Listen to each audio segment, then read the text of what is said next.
برخیز یکدم عاشقاں، برخیز یکدم عاشقاں، برنام صابر رقص کن، برخیز یکدم عاشقاں، برنام صابر رقص کن، برخیز یکدم عاشقاں، برنام صابر رقص کن، برخیز یکدم.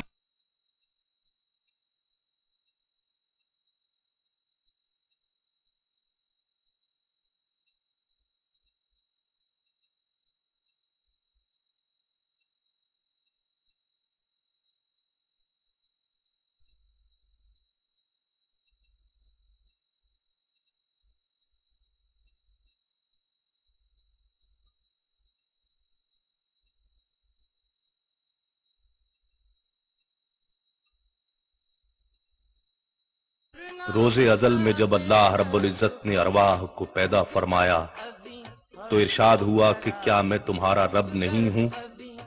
ارواح نے جواباً عرض کیا. اس کے بعد اللہ نے اپنے نور سے کچھ روحوں پر تجلی فرمائی. جن ارواح پر اللہ کے نور کی تجلی پڑی وہ ہمیشہ کے لیے منور اور مقدس ہو گئیں.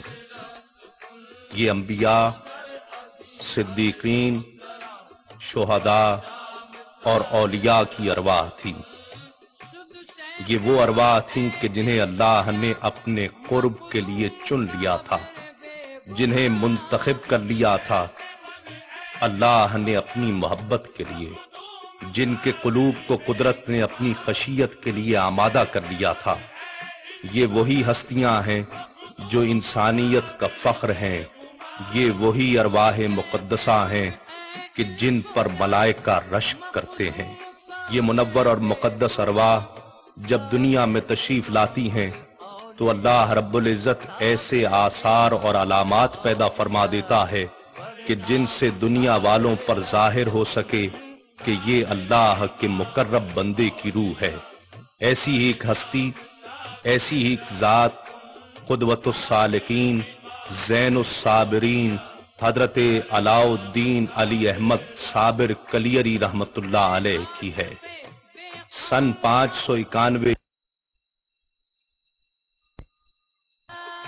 حضرت ہاجرہ سے ہوا تو اس حجرے میں کہ جہاں یہ سنت رسول ادا کی گئی تھی عجیب تجلیات کا ظہور ہوتا تھا. ایک نور مثل یاقوت حضرت عبد الرحیم شاہ کی پیشانی پر چمکتا تھا. اسی رنگ کا بادل بار بار حجرے کی چھت سے ملتا ہوا محسوس ہوتا تھا، جس کی خوشبو سے تمام حجرہ معطر ہو گیا تھا. جوں جوں آپ کی پیدائش کا وقت قریب آتا گیا اس نور کی چمک میں اضافہ ہوتا چلا گیا، یہاں تک کہ یوم پیدائش سے پہلے طرح طرح کی عجائبات اور برکات کا اظہار ہر وقت ہونے لگا. ولادت سے 9 روز قبل سے ہی آپ کی والدہ کو آواز محسوس ہونے لگی کہ گویا کوئی شکم میں ذکر بالجہر میں مصروف ہے. آپ کی ولادت باسعادت 19 ربیع الاول 592 ہجری بروز جمعرات صبح و بوقت تہجد ہرات میں ہوئی.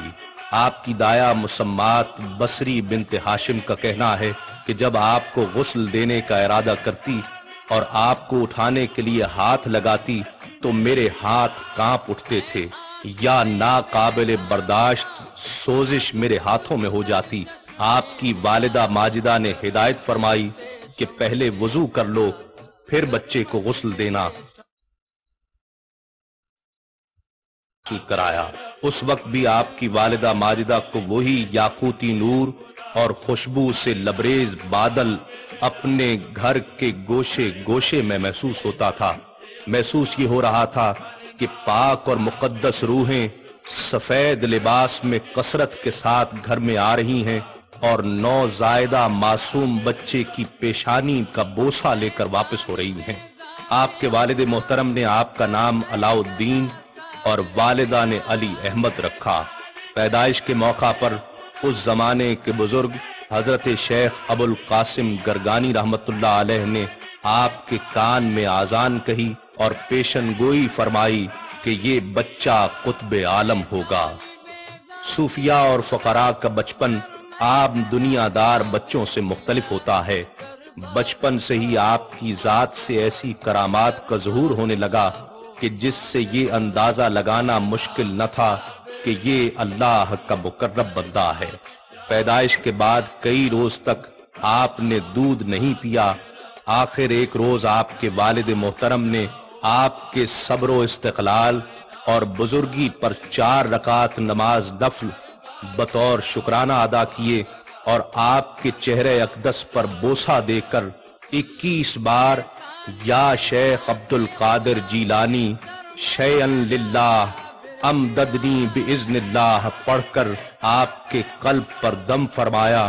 اس کی بدولت آپ نے اسی وقت دودھ نوش فرما لیا اور 1 سال تک متواتر آپ کا یہ معمول رہا کہ آپ ایک دن روزہ رکھتے اور ایک دن دودھ نوش فرماتے۔ 2 سال بعد خود بخود دودھ پینا چھوڑ دیا۔ ظاہر ہوتا تھا کہ آپ ازل سے ہی روزہ دار، قانے اور منور تشریف لائے ہیں۔ بچپن سے ہی چہرے پر صبر و قناعت کا نور نمایاں تھا۔ آپ کا سلسلہ نسب والد کی طرف سے حضرت علی کرم اللہ وجہ الکریم اور والدہ کی طرف سے حضرت عمر فاروق رضی اللہ تعالیٰ عنہ سے جا ملتا ہے۔ آپ غوث الثقلین حضرت سیدنا شیخ عبد القادر جیلانی رضی اللہ تعالیٰ عنہ کی اولاد میں سے ہیں اور زہد الانبیاء حضرت بابا فرید الدین مسعود گنج شکر رحمت اللہ علیہ کے حقیقی بھانجے ہیں۔ آپ نے 4 سال کی عمر میں بولنا شروع کر دیا اور وہ پہلا لفظ جو آپ کی زبان حق بیان سے صادر ہوا وہ تھا لا موجود الا اللہ، یعنی اللہ کے سوا کوئی موجود نہیں۔ آپ کے والد بھی اس وقت قریب موجود تھے۔ آپ کا یہ پہلا جملہ سن کر سجدہ شکر میں گر پڑے اور بارگاہ مجیب الدعوات میں عرض کی الہی تیرا شکر ہے کہ تو نے اس بچے سے سب سے پہلے اپنی موجودگی کا اقرار کروایا ہے۔ آپ کی ولایت عہد طفلی میں ہی ظاہر ہونے لگی تھی۔ آپ اکثر بچپن میں ہی لا موجود الا اللہ کا ورد فرماتے، رات میں بہت کم سوتے اور شب بیداری میں مصروف رہتے۔ کم کھانا اور اللہ کی عبادت آپ کو بچپن سے ہی عزیز تھی۔ سن 597 ہجری میں جب آپ کی عمر محض 5 سال تھی، آپ کے والد محترم اپنے خالق حقیقی سے جا ملے۔ شفیق والد کی وفات آپ کے لیے بہت گہرا صدمہ تھی۔ آپ بہت مغموم اور سوگوار رہنے لگے۔ 1 سال تک بالکل خاموش رہے اور کوئی کلمہ زبان مبارک سے ارشاد نہ فرمایا۔ ایسی حالت میں آپ کی والدہ نے، جو آپ کی باطنی کیفیات سے خوب آشنا تھیں، آپ کی تعلیم و تربیت کا اہتمام کیا اور آپ کو دینی تعلیم دلوانے کی طرف خوب توجہ فرمائی۔ آپ نے سب سے پہلے قرآن مجید کی تعلیم حاصل کی اور اس کے بعد عربی اور فارسی کی تعلیم مکمل فرمائی۔